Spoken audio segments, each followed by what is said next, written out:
ามแลตะเวนแดงลับดงตึกสูง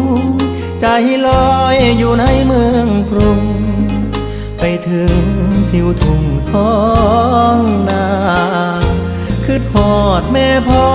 สำบายบ่น้อยามลูกจากมาฝาเฮือนแอมตองมุงยา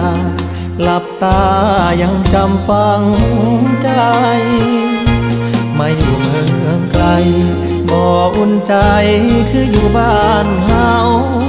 หาปลาหน้าหวานเกี่ยวข้าว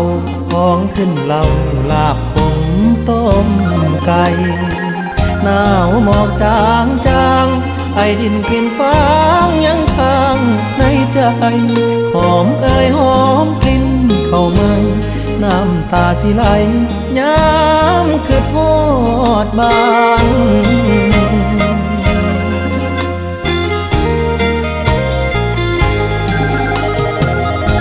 คือทอดเพื่อนสารป่านนี้เป็นจังใดน้องขอเพิ่นไว้ก่อนเด้อพ่อมีท่อกสอกองทุนหมู่